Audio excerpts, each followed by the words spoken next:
네, 오늘 말씀의 제목은 예수를 따르는 사람들 두 번째 시간입니다. 가치를 어디에 두는가입니다.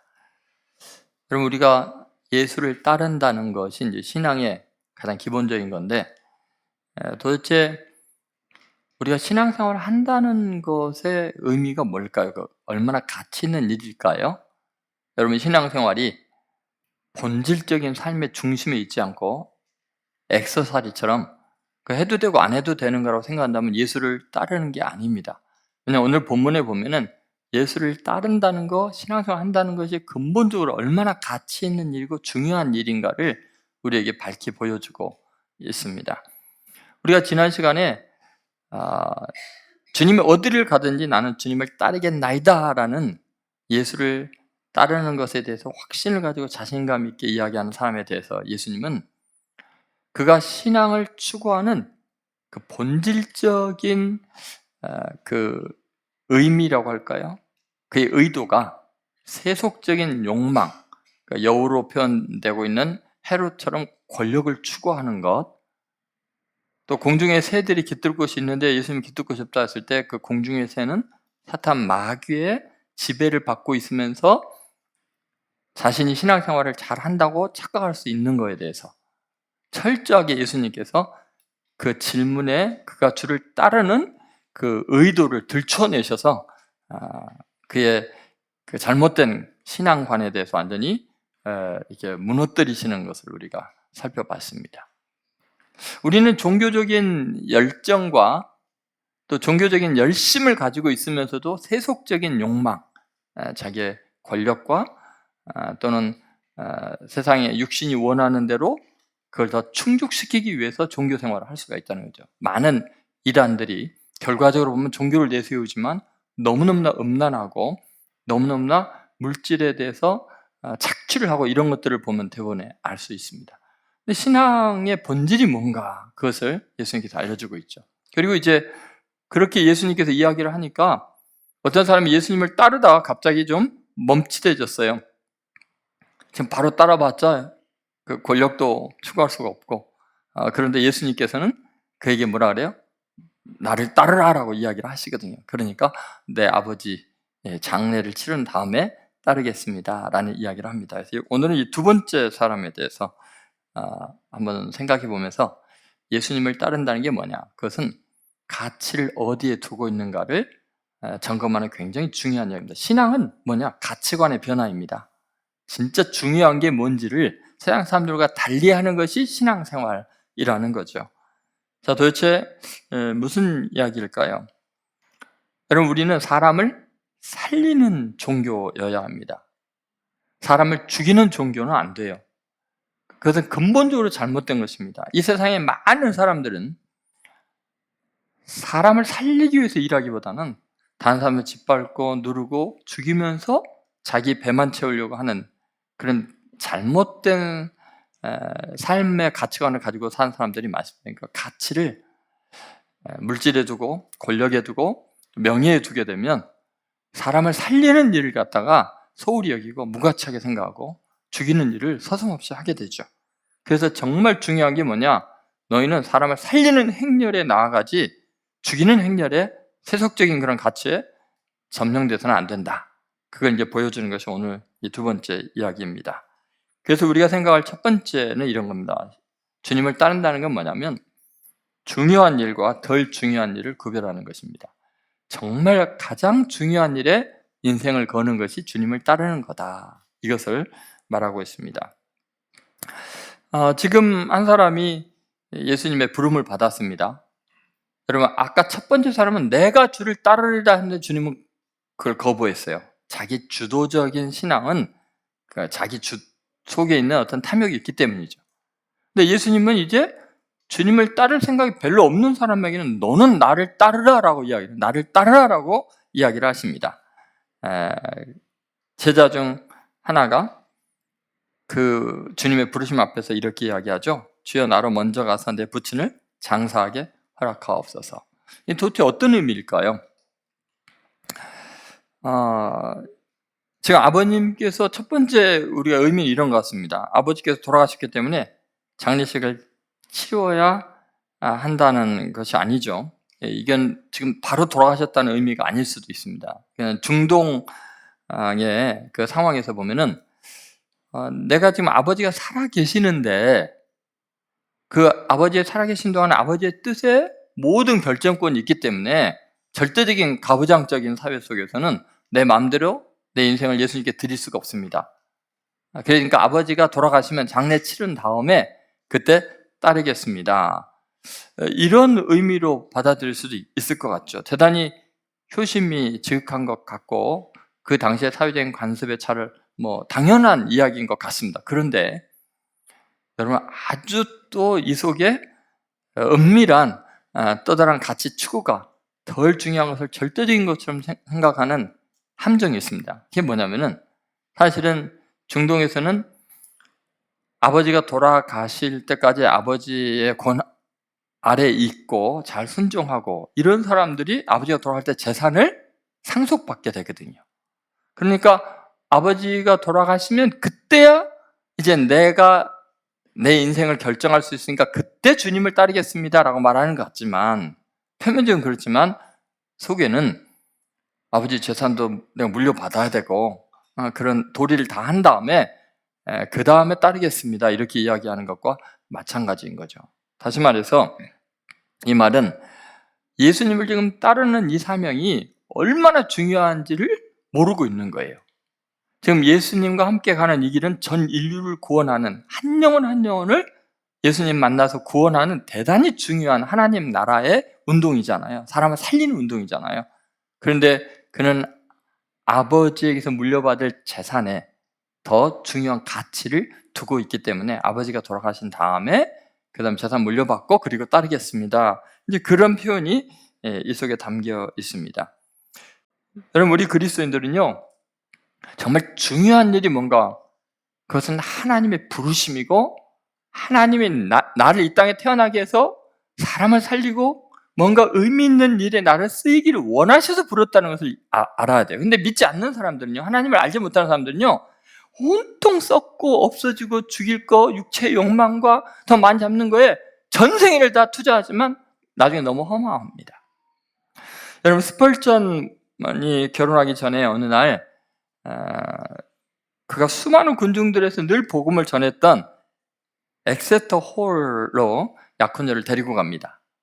근데 약혼녀를 데리고 이제 갔는데 자기가 사역했던 복음을 증거했던 그곳에 오니까 다시 막 마음이 불릴 듯 일어났고 하나님의 성령께서 복음을 전하라는 감동을 주시는 거예요. 그래서 홀에 잠깐 먼저 들어가 있으라고 하고는 스펄전 목사님은 엑세터 홀 앞에서 지나간 사람들에게 막 복음을 외칩니다. 한참을 복음을 전하고 나서 이제 들어갔더니 약혼녀가 있겠어요, 없겠어요? 도망가 버렸어요. 연락을 해도 안 받아요. 만나기도 싫대요. 완전히 삐졌어요. 그런 걸 며칠을 찾아가서 꼭 할 말이 있다고. 내 말 한번 들어보고 결정하라고. 그리고 그런 이야기를 합니다. 이제 우리가 서로에 대해서 정말 중요한 것을 알아야 될 때가 온 것 같습니다. 나는 무엇보다도 주님의 종이 되기를 첫째로 원합니다. 주님은 항상 나의 첫째이며 주님을 위한 일에 순종하는 것이 최우선입니다. 나는 사람을 살리고 구원하는 일이 세상에서 가장 소중한 일입니다. 당신이 이 사실을 알고 기꺼이 나의 두 번째가 되기를 원한다면 우리는 매우 행복해질 거라고 생각합니다. 나의 첫 번째 임무는 사람을 살리는 주님의 일입니다.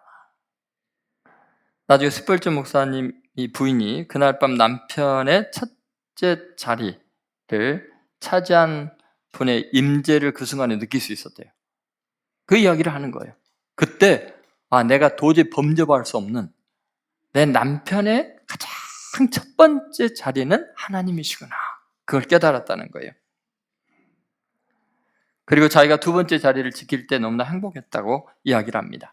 여러분 가장 중요한 일, 첫 번째 자리를 여러분 하나님께 드릴 수 있습니까? 예수 따름이 뭔지 여러분 아멘 소리가 잘 안 나오죠, 그죠? 왜냐하면 첫 번째 자리에 다른 게 지금 들어가 있잖아요. 그래서 오늘 예배를 드리면서 내내 한번 결심해 보세요. 한번 중요도를 한번 비교해 보세요. 그리스도를 따른다는 것은 하나님의 일, 사람 생명을 살리는 것이 내 인생의 모든 것 중에 가장 첫 번째 자리다. 내 아내보다도 내 부모보다도 이게 더 중요하다. 그것이 바로 예수님을 따르는 겁니다. 알아서 하십시오. 두 번째는 죽은 자 일과 산 자의 일의 차이입니다. 여러분, 예수님을 따른다는 건 뭐냐면 죽음의 자리에서 그냥 죽어가는 일이 아니라, 썩어가는 일이 아니라 산 자의 일이어야 된다. 생명 있는 자의 일이라는 거죠. 주님께서 이 세상 일을 보시는 아주 중요한 관점이 나와 있습니다. 세상에서 일어나고 있는 많은 일들이 아무리 훌륭한 일인 것 같고 대단한 일인 것 같아도 그건 죽어가는 일이다. 썩어가는 일이다. 그리고 예수님께서 지금 하시는 하나님 나라의 운동은 죽어가는 자를 살리는 산자들의 일이다라고 이야기합니다. 이것은 영원한 가치 있는 일과 순간적인 일의 차이입니다. 여러분 지금 죽은 시체들 가운데 있습니까? 아니면 살아있는 생명력이 넘치는 그런 삶을 살고 있습니까? 그래서 영원성을 가진 일에 투자해라. 그 주님을 따르는 일은 정말 영원한 가치가 있는 일이다. 그걸 이야기를 하고 있습니다. 자, 이것을 어떻게 우리가 오늘 본문을 통해서 알 수 있냐면요. 이 사람이 말할 때 나로 아버지를 장사하고 따르게 해주십시오라고 하는 말은 우리가 지금 생각하는 장례식 생각하면 이해를 못합니다. 지금부터 2000년 전에 그 유대인들의 장례식이 어땠는가를 우리가 생각해 봐야 합니다. 놀랍게 그 유대인들의 그 장례식을 우리가 알 수 있는 그 유물이 발견이 되는데요. 1990년에 그 석굴함이 발견이 됩니다. 석굴함이라는 게 제가 그때도 봤는데 한 이 정도밖에 안 해요. 이 정도. 그러니까 이 폭은 두개골보다 약간 넓고 길이는 대퇴골이라고 할까요? 큰 뼈, 그 길이 정도밖에 안 됩니다. 그래서 그 유대인 2000년 전에 발견된 그 석굴함을 보면 다 요 정도 사이즈입니다. 거기에 집어넣는데, 이게 이제 발굴이 됐을 때 그 유대인의 장례법이 이제 탈무드에서 말하는 거나 이런 것들과 연결이 되면서, 특별했구나. 지금과 다르구나라는 걸 알 수 있었어요. 왜냐하면 유대인들은 무덤을 지금처럼 이렇게 땅을 파가지고 그 흙 속에다 묻는 게 아니었어요. 워낙 그 석회 동굴들이 많이 있기 때문에 그냥 동굴처럼 이렇게 그 바위를 파가지고 가족 묘 전체를 거기에다가 장례를 치르는 거예요. 그 장례 절차가 이렇습니다. 사람이 이제 유대인들은 딱 죽으면 그날 당일 장례를 치릅니다. 예수님이 돌아가실 때도 바로 장례를 치렀죠. 장례를 치르는데 이건 뭐 간단하죠. 세마포를 싸가지고 이제 그 가정 무덤이 있는 거기에다가 그냥 시체를 누워 놓습니다. 그 동굴 속에다 누워 놓습니다. 그리고 이제 일주일을 애도를 합니다. 그래서 일주일 동안 내내 쉬부화라고 부르는데 슬퍼하면서 지냅니다. 그럼 일주일을 그렇게 슬퍼하면 장례가 끝내느냐? 그렇지가 않아요. 또 한 달 동안을 모든 공적인 모임에 나가지는 않습니다. 거기에 중요한 유월절이라든지 초막절이 굉장히 중요한 유대교 예배가 있어도 한 달 내내 일체 밖에를 나가지 않고 그냥 추모만 하고 있습니다. 그리고 거기서 끝나는 게 아니에요. 1년을 죽은 이를 그리워하면서 1년이 되는 날 무덤을 찾아갑니다. 그러면 어떤 일이 있냐면은 한 10개월 정도 되면은 완전히 그 살이고 이런 게 다 썩어가지고 다 가루가 돼버리고 뼈만 하얗게 남습니다. 이제 그때 마지막 장례를 치르는 게 바로 이 석골함에다가 이제 뼈만 추려서 이제 집어넣는 이제 그 마지막 이것이 이제 장례가 끝나는 겁니다. 그러니까 이 사람이 지금 내가 아버지 장례를 치르게 해주세요라는 게 지금 아버지가 돌아가실 수도 있어요. 그런데 사실은 하루면 간단하게 시체 집어넣고 장례 치르고 끝나야 되는데 그렇지가 않았던 거예요. 앞으로 1년까지 이 모든 일을 치러야 됩니다. 그런 다음에 따르겠습니다라는 의미가 있는 거예요. 그런데 여러분, 이게 왜 예수님께서 그러지 말고 당장에 나를 따르라고 하시는가? 그 이유를 알아야 됩니다. 이게 신학적인 의미가 있습니다. 왜냐하면 지금 사람이 이제 이게 석굴함에 딱 집어넣는 순간 이제 완전히 살이 다 썩었잖아요. 살이 완전히 썩고 뼈만 남은 그 상태는 인간이 율법에 모든 걸 지켜야 되는 의무에서 완전히 벗어나는 순간입니다. 그 왜 그러냐면은 그 탈무드의 기록에 의하면 유대인들은 무슨 생각을 하냐면 인간의 죄가 완전히 없어지는 순간이 뭐냐면 살이 다 썩어져 내리면서 인간의 율법에 대한 의무도 없어지고 모든 죄가 용서받는다 이렇게 생각하는 거예요. 그러니까 아버지를 구원하기 위해서 아버지가 마지막 죽고 완전히 죄가 살이 다 썩어서 없어져서 마무리를 해야만 아버지가 구원받는다고 생각을 하고 있는 거예요. 그래서 예수님은 그게 그렇지 않다는 거예요. 내 살이 썩는다고 죄가 없어지냐는 거예요.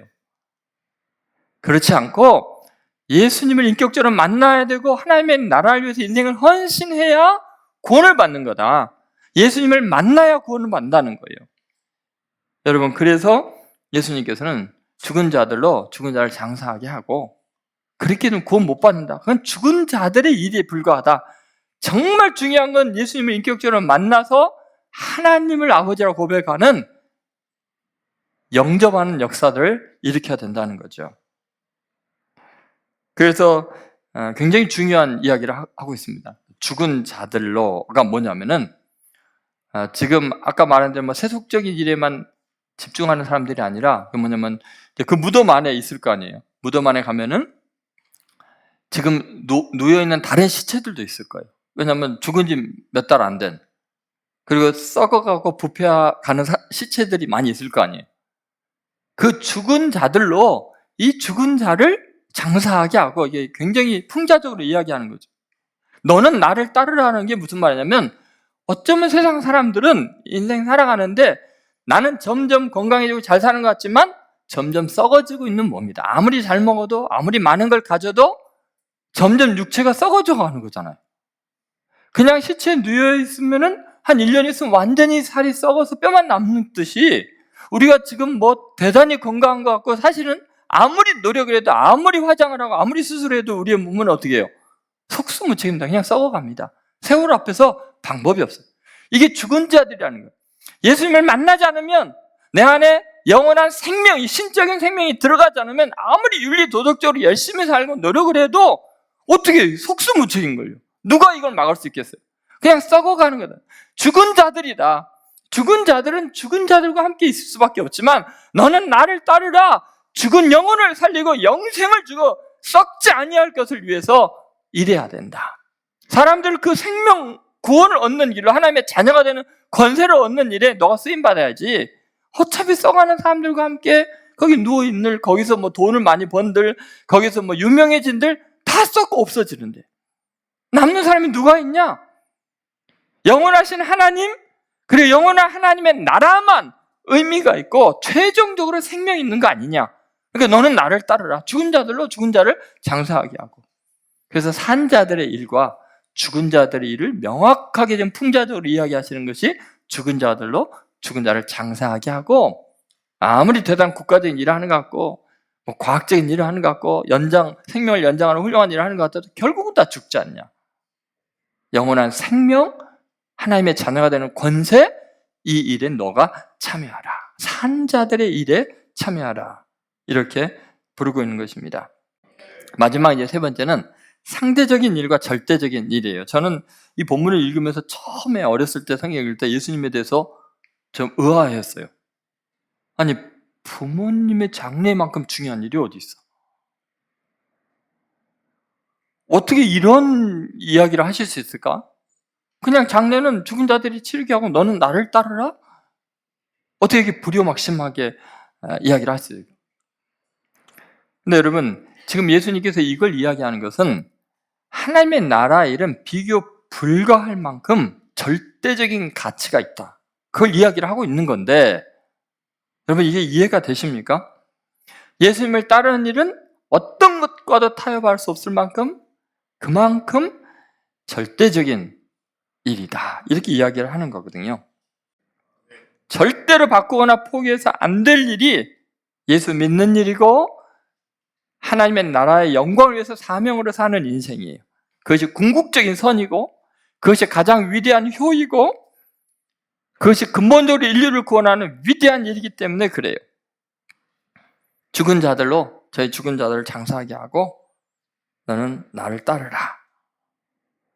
우리가 예수님을 믿는 것은 그것이 세상에서 조롱받는 일인 것 같고 가치 없는 일인 것 같고 십자가를 지는 일 것 같지만 아무리 현실적으로 괴로운 일인 것 같아도 그것이 진리이고 그것이 전 인류를 살리는 일이고 영생의 일이라면 우리는 단호하게 그 일을 따라가야 될 줄로 믿습니다. 오늘 여러분 가치관을 다시 새롭게 하시기 바랍니다. 예수 믿는 일은요, 가장 소중한 것을 위해서 남은 인생을 헌신하는 거예요. 손해보는 일 아닙니다. 영원한 가치를 실현하는 일입니다. 정말 선택 잘 하셨고요. 여러분 그것을 통해서 하나님께서 역사를 주관하시는 분이요, 없는 것을 있는 것처럼 부르시는 분입니다. 그렇게 헌신하는 사람에게 하나님께서 가장 놀라운 복을 주실 줄로 믿습니다. 제가 한 사람 이야기를 간단하게 하고 말씀 마치겠습니다. 조지 비벌리 쉐어라는 사람이 있고요. 이분이 캐나다 온타리오에서 태어났는데 대학교 들어갔지만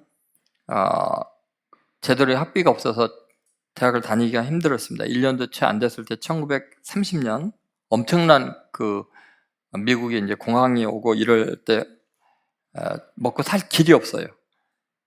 그런데 보험회사에서 일을 하다가 학업을 포기했어요. 그러다가 이제 22살에 뜻밖의 MBC 라디오 프로그램에 나가가지고 노래를 부르게 됐어요. 가라 모세라는 노래를 부르는데 너무 목소리가 좋고 너무 감동적이어갖고 선풍적인 인기를 얻게 됩니다. 그러니까 프로듀서들이 와서 야, 당신 대중 가수가 되면 어마어마한 부와 명성을 얻게 될 거다.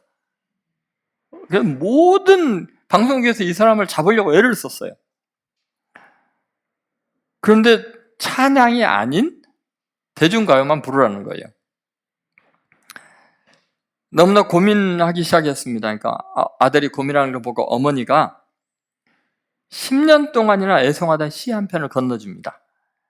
그 시는 레아 밀러 목사의 부인이 괴로워하는 아들을 위해서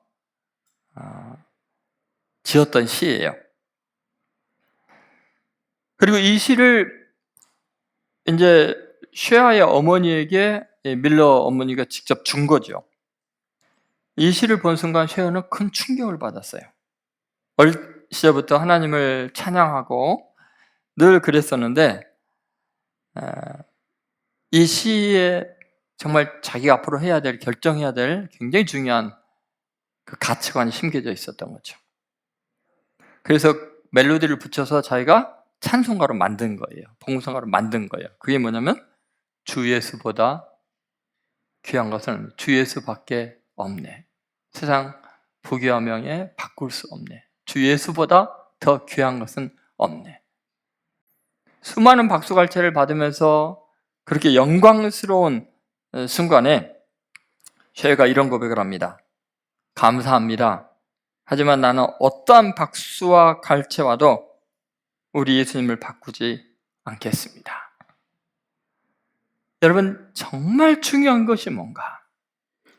저는 여러분이 인생 살아가면서 너무나 쉽게 주님을 세속적인 가치나 이권이나 육신의 쾌락이나 편안함 때문에 너무나 쉽게 바꾸는 그러한 어리석은 죄에 빠지지 않게 되기를 바랍니다.